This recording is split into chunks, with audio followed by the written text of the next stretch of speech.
Jadi ini ada yang nongol nih ya, yang mengaku sebagai agen apartemen yang disewa sama kakaknya Fadel untuk Loli. Katanya, nggak ada, keluarga Fadel itu markup harga. Ya nyampe ke lu ya Nurma, emang cuma segitu Nurma ya. Tapi Loli taunya itu harganya 11 juta Nurma. Nih kan kesebut kan nama lu jadinya. Ya, jadi kalau misalnya buat teman-teman media yang pengen tahu masalah markup apartemen, tuh cari namanya Nurma ya, agen properti, agen sewa unit di Lexington Bintaro. Tuh, Nurma, gue sebut kan.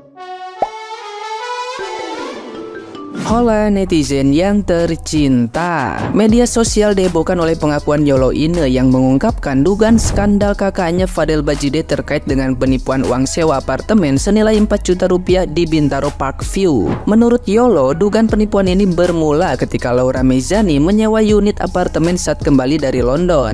Yolo menegaskan bahwa informasi ini bukanlah sembarangan. Ia menyebutkan bahwa ada saksi mata yang melihat perilaku tidak pantas Fadel Bajide terhadap Laura. Yolo pun mengungkapkan keprihatinannya terhadap situasi yang dialami Laura. Dalam tanggapannya, Yolo mengatakan bahwa dirinya mengetahui kondisi Laura yang kini sedang hamil. Yolo menyatakan bahwa hubungan antara Laura dan Fadel tidak berjalan dengan baik. Pihak Fadel melalui kuasa hukumnya membantah semua tuduhan yang dialamatkan kepada kliennya. Mereka menyatakan bahwa semua informasi yang disampaikan oleh Yolo adalah tidak benar dan cenderung mengarah pada pencemaran nama baik. Kasus ini menarik perhatian publik dan menuai beragam respon di media sosial dengan banyak netizen yang budiman menantikan klarifikasi lebih lanjut dari semua pihak yang terlibat.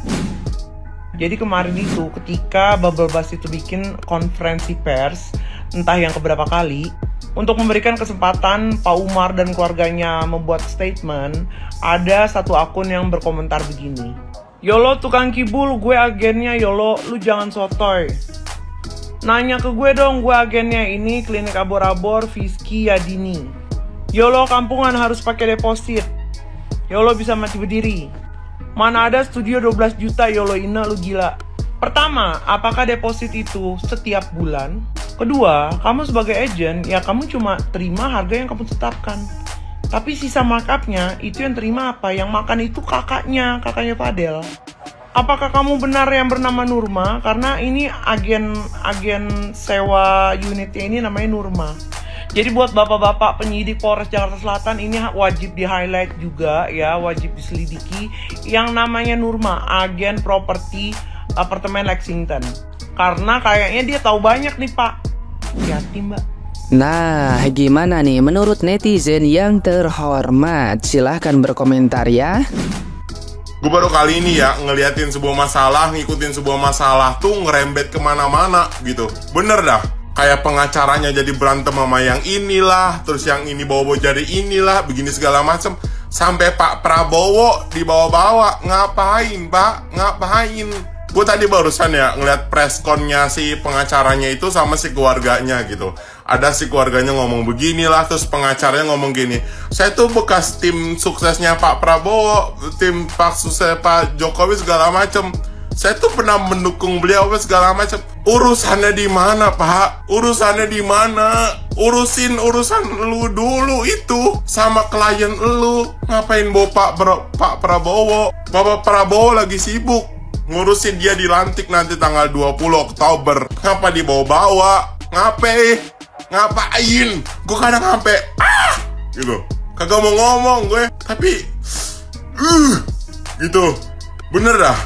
Gue kalau bisa ngomong kasar, gue ngomong kasar di sini. Bener dah, kayak gitu, sama-sama yang ini sama yang ini sama-sama. Selesai nggak masalahnya? Capek banget gue. Dikit-dikit press con segala macem. Gila-gila press con hidup lu. Bener dah. Duh. Apakah tiga serangkai ini sudah lama berprofesi sebagai calo atau maklar? Karena rasa-rasanya bila dilihat dari cara kerjanya seperti sudah berpengalaman, ekspor di bidangnya, seperti tarian bergetarnya, ekspor di bidangnya. Tidak ada yang salah dengan profesi calo ataupun maklar. Bebas-bebas saja karena pilihan profesi tergantung orangnya, bukan berarti salah. Fine-fine saja. Namun yang menjadi permasalahan adalah ada anak gadis di bawah umur, jauh dari orang tua, ingin tinggal di Indonesia, malah di markup harganya.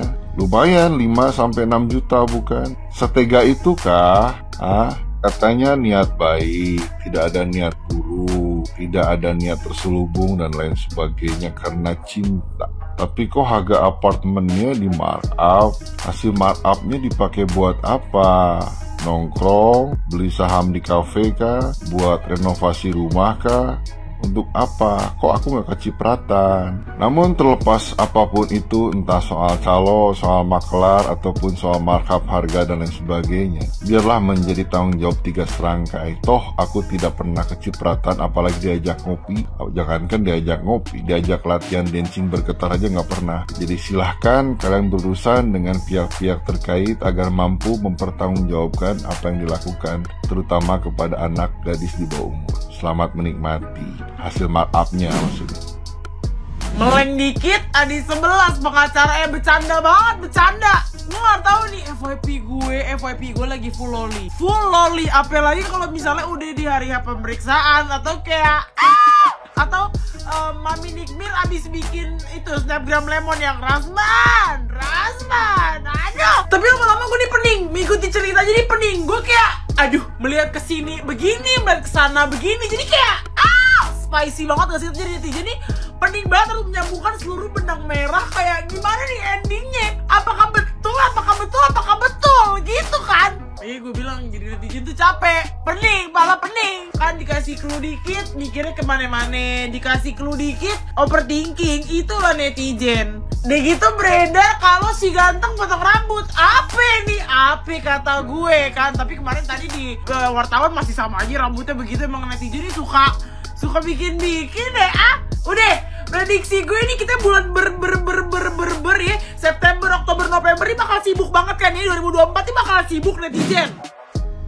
Fadel, please dong, banyak banget FYP gue tentang lu mulu pagi-pagi. Ini masih jam 9:30. Yang bikin gue kayak pengen ngomong kasar gitu. Bisa gak sih? Terus lu pikir tuh kantor polisi jadi tempat lu bergaya gitu? Bukan, goblok. Bukan. Tempat polisi itu tempat dimana lu bakal tinggal nanti. Gue kata emang gak usah banyak gaya di kantor polisi. Orang cuma ketawain lu bukan karena dia ngefans, bukan. Dengerin, mereka semua tuh wartawan ngetawain lu karena lu tuh aneh. Sadar gak sih lu tuh aneh? Gue baru kali ini ngeliat cowok yang lu tahu dia salah, tapi dia masih pedean gitu ngomong. Del kata gue mah mandi kalau ke kantor polisi. Terus satu lagi kemarin bukannya lu ke daerah Tangerang waktu itu sakit, ada loh yang ngefotoin lo. Tapi sih gue santai aja Del. Tapi kayak ya cuman kayak lu tuh coba kalau diem aja terus kayak mengakui kesalahan lo, maybe ya kan kita bakal punya hati sih. Kalau menurut gue lo cuman diem gak bertingkah dan cuman nurutin apa kata polisi dan gak kayak gini hebohnya, gue yakin kan kita pasti ya minimal ngemaafin lo lah ya. Tapi kalau urusan hukum mungkin enggak. Kenapa gue bilang soal hukum enggak? Karena soal hukum itu buat pelajaran buat juga. Dan lo udah make uang anaknya dia sampai ratusan juta. Jadi menurut gue kalau buat maafin lo kayaknya karena gitu iya, tapi kalau hukum kayaknya enggak. Jadi mendingan lo diem aja gitu. Bukan berarti lo di kantor polisi juga kayak gitu orang ngefans polisi kayak mengurangi hukuman buat lo. Enggak say, itu malah lo diketawain karena orang ill feel sama lo Fadel. Terus kalau lo gak usah pakai begini-begini, hidungnya sendiri aja digituin. Ih najis. Kata gue mah mendingan lo diem Fadel. Bener, lo diem aja udah tenang. Del, gue liatin rumah lo lagi ngebangun ya. Pas ada masalah kayak gini tiba-tiba gue berhenti. Kenapa? Donatur lo udah berhenti.